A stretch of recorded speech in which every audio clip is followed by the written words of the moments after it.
വേനൽ ചൂട് അസഹനീയമായതോടെ ഏറ്റവും കൂടുതൽ ദുരിതം അനുഭവിക്കുന്നത് ദിനംപ്രതി വെയിലത്ത് പണിയെടുക്കുന്ന തൊഴിലാളികൾ.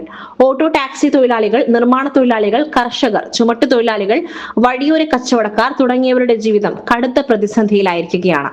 പകൽ സമയത്ത് താപനില ക്രമാതീതമായി ഉയർന്നതോടെ പലർക്കും ജോലി പൂർത്തിയാക്കുവാൻ കഴിയാത്ത അവസ്ഥയാണ് നിലവിലുള്ളത്.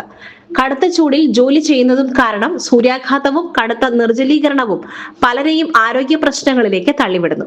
കറുത്ത ചൂടിൽ ഓട്ടോ തൊഴിലാളികളുടെ കയ്യിലെ തൊലി അടക്കം ഇളകിപ്പോകുന്ന തരത്തിലാണ് ചൂട്. ഇപ്പോഴത്തെ വെയിലിന്റെ കാരണം നമ്മൾ ഓട്ടോറിക്ഷ ഓടിക്കുമ്പോഴൊക്കെ ഫ്രണ്ടുകളെ ഗ്ലാസ് കൂടെ വരുന്ന വെയിലിൽ ഒന്നുകൂടി പവർ കൂടും. അതുകൊണ്ട് കയ്യിന് തൊലി പൊളിഞ്ഞു പോകാണ് ചെയ്യുന്നത്. ഒരു ലെയർ പോയി രണ്ടാമത് ഇങ്ങനെ പോയിക്കൊണ്ട് നിൽക്കണം. അപ്പൊ അതിന് സൈക്കിൾ ചെയ്ത് ഫ്രണ്ടിൽ മുണ്ട് നനച്ച് കെട്ടലാണ് ഞങ്ങൾ ചെയ്യുന്നത്. ഞാനല്ല, ഒരുവിധം മുട്ട ഓട്ടോറിക്ഷക്കാരൊക്കെ അവസ്ഥ തന്നെയാണ്. എല്ലാവരും ഇപ്പൊ ഫ്രണ്ടിൽ മുണ്ട് കെട്ടുകയാണ് ചെയ്യുന്നത്, ചൂടിന്റെ ഒരു ആഘാതം കുറയാൻ വേണ്ടിയിട്ട്. ഗ്ലാസ് കൂടെ ഒന്ന് വരുമ്പോൾ ഒന്നുകൂടി ഇതിന്റെ പവർ കൂടി വരികയാണ്. മാക്സിമം ഒരു 5 മണിയാകുമ്പോൾ ചൂടിന്റെ പവർ കുറയണില്ല, കൂടി വരിക, ഡെയിലി കൂടി വരികയാണ്. വല്ലാത്തൊരു അവസ്ഥയാണ് ഇപ്പോഴത്തെ ഞങ്ങളുടെ അവസ്ഥ. ഓട്ടോറിക്ഷക്കാരെ ഞങ്ങളുടെ ഓട്ടത്തിന്റെ പ്രശ്നങ്ങളും ഇന്ധന വില കൂടുതലും കപ്പാടെ നല്ലോണം ബാധിക്കുന്ന ഒരു മേഖലയാണ് ഞങ്ങൾ ഓട്ടോ തൊഴിലാളികൾക്ക് വരുന്നത്. വളരെ കഷ്ടത്തിലാണ് ഞങ്ങളുടെ അവസ്ഥ. ചൂട് കൂടിയതോടെ തൊഴിലാളികളുടെ സുരക്ഷ മുൻനിർത്തി തൊഴിൽ സമയങ്ങളിൽ മാറ്റം വരുത്തുവാൻ സർക്കാർ നിർദ്ദേശം നൽകിയിട്ടുണ്ട്.